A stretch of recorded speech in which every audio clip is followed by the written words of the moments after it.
Hello everyone and welcome back to another video on the channel. Today I'm going to talk about 5 things I hate about Forza Horizon 4. So let's get started. Now before I actually do get started with the video, I want to tell you guys really quick. I love this game.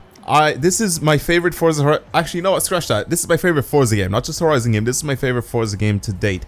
There's so many things to do in this game. It's so much fun. I just don't get bored of it. I haven't even gotten like bored of the game yet. I haven't gotten to the point where I don't want to come home and play the game. You know what I mean? So there's still so many things to do in it. There's still so many things I need to level up and try to do. But the thing is, like, there are still things that annoy me with this game. And that's what I'm going to talk about in this video. And that's the 5 things I hate about this game. But again, like I said, this is my favorite Forza game to date. I love playing this game. It is so much fun.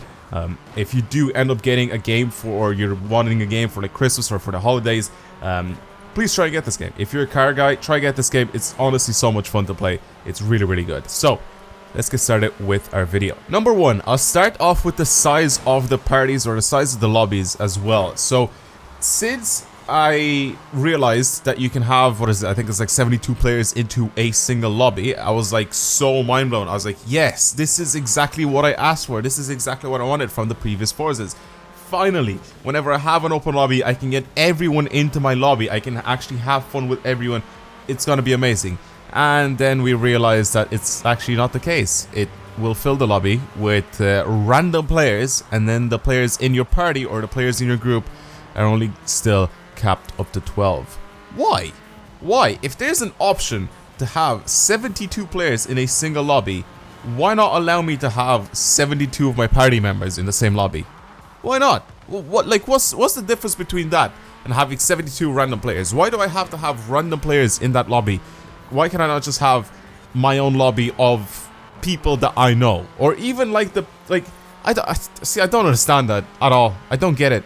I really don't, because it can't be the amount of servers that they use. It can't be that sort of stuff, because like it'll still take up space in a server, right? It's just it'll be with people that I want to be in that server. I don't understand that. I don't see the point of capping the limit of your group, or convoy as it's called in this game, to 12 still, if you actually allow to have 72 players into the lobby. I really don't understand that. Back on previous games, you literally only had 12 people in the lobby altogether, and if that was part of your group, if that was your whole group that was in the lobby, then that was it. But why up the whole lobby to 72 players, but then have only 12 people in your convoy? Why? Just let me have 72 people in my convoy. I want to have an open lobby. I want to have as many people as possible in that lobby. I wonder if it is because of, you know, crashing the game or something like that. If you have too many people in the same place, maybe that's the case. Okay, up it up to, I don't know, like 25, 30 people, let's say, to have in the same convoy at the very least. You know, like, I don't understand why that's a thing, but obviously I want this in the future. I want the convoy, or I want your party to be able to expand to pretty much the full amount of players that can actually enter that lobby. So if I can have 72 players in my convoy, it's exactly what I want. If you bring down that number from 72 to like 30, but allow everyone to be in my convoy, all 30 players, that'll be sick. That'll be perfect. Because you can do so many things with people in your convoy. This is why I don't really do open lobbies or anything like that. First of all, I don't have time. The second of all, because every like half an hour, every hour, I have to kick people from the session. I have to start a new session. I have to invite new people, make sure old people don't get in, so new people get a chance to get in. It's just annoying to do for people like me. Yeah, I guess we're stuck with that, and that's the one thing I hate about the parties, and that's one thing I hate about Forza Horizon 4. Let's move on to number 2. Now, customization has improved a lot over the years with Forza games, especially Horizon games, and I'm not bashing the game or anything, but I still think there's a lack of customization for cars in this game. I don't know, again, if it's due to people and their manufacturers not allowing Forza to have customization for their cars, but they allow Need for Speed to have them for a lot of their cars, which I don't understand. Obviously, Need for Speed are making their own like parts, their own Need for Speed actual parts to add to their cars. I don't see why Forza doesn't do the same thing. I mean, Forza has had their own Forza wings and front splitters on for how many years now, and they just look disgusting. I'm sorry, but that rear Forza wing just looks terrible. and it needs to change. And it's not just that I want the Forza wing to change. I just want them to add their own parts. I want them to add their own body kits. I want them to add their own rear exhaust. There's no muffler tips. You can't change the muffler tips on any car. I don't understand that. Why is that not a thing? I want to have like my whatever RX-7. I don't want to have a body kit and then have it stuck with the tiny twin exhausts on the back. It's just it just doesn't look good. And I want to be able to change all this sort of stuff. You can only change the rear exhaust of your cars with specific bumpers. So if you have a specific bumper that you add on the car, if it lets you change the exhaust on it, or if it does automatically change the exhaust on it, then you have a different exhaust. If not, then you're stuck with the twin pipe or whatever tiny little exhaust that you had at the very beginning, which I don't understand why that's the thing. Even if you don't have the license, even if like manufacturers, aftermarket manufacturers don't allow you to use their exhaust names or whatever in the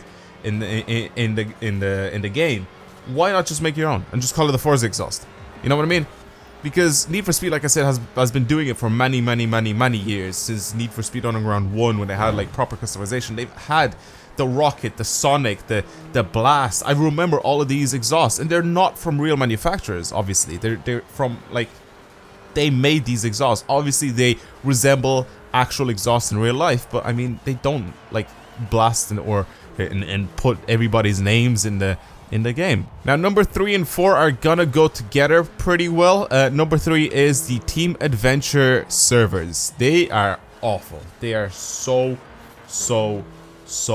terrible. They are really bad. It takes so, if you're partying up, if you go on your own into Team Adventure, which is stupid to think about, right? Oh, I'm gonna go look up Team Adventure on my own. You know, you want to do it with a team. If you do it with 2 or more people, you have to wait. I'm not even joking. There were times where I've waited about half an hour to get into one game. I've searched, canceled the search, had to search again, because sometimes I would get the message pop up on my screen to accept, but any of my friends wouldn't. So it doesn't make sense. It's very flawed. The matchmaking for Team Adventure is very flawed. It works a lot better on unranked, but in ranked, it's just absolutely hopeless. I don't know how they still haven't fixed this, or if they are going to fix it, then please do. This again is a little gripe that I have with the game that I think can be very easily patched. But I feel that like Team Adventure, or ranked Team Adventure to be more specific, is a nightmare to get into. If you don't go in and queue by yourself, it's gonna take incredibly long. And then people, the thing is about them, because it takes so long, people queue and then they go like, I don't know, they go to the bathroom or they go get water or whatever. They leave their setup, and then when it pops, you'll have like 11 out of 12 people that have accepted, and then you have the last person that hasn't accepted, or you have that 12th person be that other guy's friend that didn't get the message pop up on the screen. You know what I mean? So just the matchmaking for these servers are absolutely horrific, and they need to somehow address this, because it's just absolutely terrible. Now, number 4, it's still about Team Adventure, and it's about the terrible drivers and how they're very much rewarded for driving badly. If you do any sort of racing events in Team Adventure, people are allowed to crash into you, people are allowed to push you out of the way, and people just don't slow down for corners. Like, there's no reason why you should be penalized because someone has terrible driving, they don't know how to drive, they on purpose crash into you to just literally ruin you, but they're completely fine at the end of it. I don't understand that. I don't get it. I feel like you should go, as soon as like people come flying towards you, right, at like high speeds, when they're about to like smash into you, I think you should immediately turn into a ghost. I think immediately just turn into a ghost, have them fly straight through you, let them crash to the walls. If they want to use the walls to turn, good, just let them do that. I don't really care for that. If they want to use every single wall to turn instead of slowing down for them and all that sort of stuff, perfectly fine. Perfectly fine. Like, just let them do it, right? Let them crash to the walls. But don't let them, like, I don't want to take a corner normally, slow down, outside line, inside to outside. I'm there trying to take my time, trying to take the corner perfectly, and then here comes this guy in a Jeep Trailcat and just smashes into my side, destroys me against the wall. I can't move for a second, and then he just shoots off. You know what I mean? It's just annoying, and I feel like that should be addressed a lot as well. But as a little bonus, an extra thing, the car sounds in this game are a little bit weird. Some of them are being reused over and over and over again. For example, the Hondas all sound the exact same. They all literally have the exact same engine sound. The Skylines, they sound a little bit iffy as well. And then this, the example I'm going to show you guys up on the screen right now, is very weird. What is wrong with this Maserati Gran Turismo? What is wrong with it? It's supposed to sound like a burbly V8, not like this. It literally sounds like a V6 when you're driving it right now. It just sounds way too weird. It just doesn't sound good at all. And I don't understand, because in the previous game they actually had really good engine sounds. But then they went to like remaster a bunch of engine sounds in this game, so they decided to reuse a lot of the engine sounds that were already on some other cars, and then pretty much just use them across a bunch of different cars. Like the Skylines literally sound very similar to the BMWs and the inline six cylinders in the BMWs, and it just sounds weird. They're very similar, very interconnected. It honestly just feels like they've just used and reused the same engine sounds over and over again for loads of different cars, except they changed the pitches for some of them. And then this as well, the Maserati, which is just completely wrong. It's just weird, but it's something that still irks me about this game. And the last and final thing that I have a huge deal with is the selling of cars after you get them in the wheel spin. Now, hear me out. Back on Forza Horizon 3, once you ended up getting a car in the wheel spins, you could actually sell it if you got an extra car. So let's say you got a BMW M2 in a wheel spin. If you got another car that was a BMW M2, obviously not at the same time, but if you got a BMW M2 and then later on you got another wheel spin and you landed on a BMW M2 again, it would give you the option to sell that car at whatever it was. I think it was half price of the actual market value. So if you got the BMW M2 for, let's say, 100 grand, it will give you the option, instead of adding it to your garage, like, do you want to add this car to your garage, you already have it, or do you want to sell this car for 50 grand? That was an option that you got in Forza Horizon 3, and it was very useful, because right now I feel like there's so many wheel spins that I get that I literally get nothing out of, because I just get the car that I already had again. I have about 400 cars in my garage right now, and the chances are of me getting another car that I already have are incredibly high. So when I get a wheel spin, I have to look forward to getting cash now, or obviously something that I don't have, but the majority of the time it'll land on a car that I already own. And it's just annoying because I can't get rid of it. They just keep adding on into my garage and I don't want them.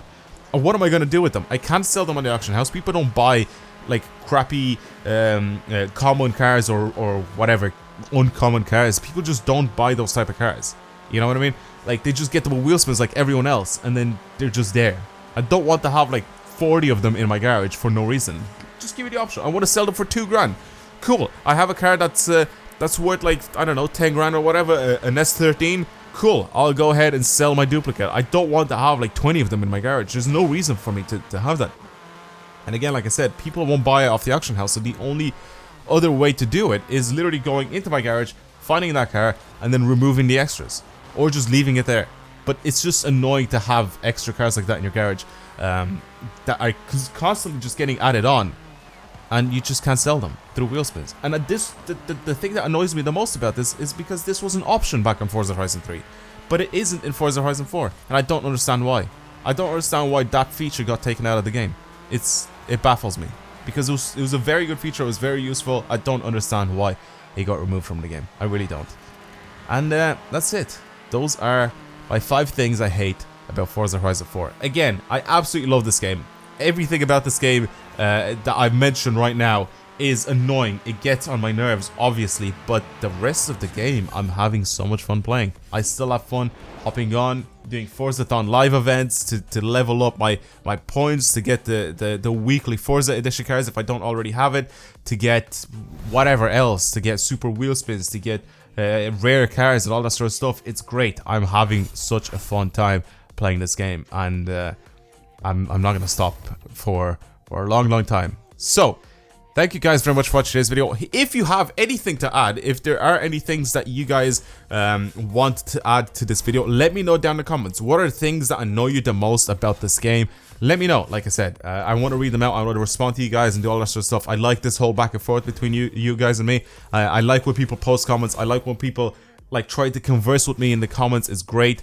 Again, like I said, I usually reply to comments all the time. You can see it in my previous videos, but like, yeah, hopefully this was an interesting video for you guys to watch. If you did enjoy it, don't forget to like it, and if you want to see more videos about Forza Horizon 4 or any other racing games, don't forget to subscribe to the channel and keep up to date with all that. Anyway, again, thank you very much for watching, and hopefully I'll see you guys in the comments and in future videos. Goodbye.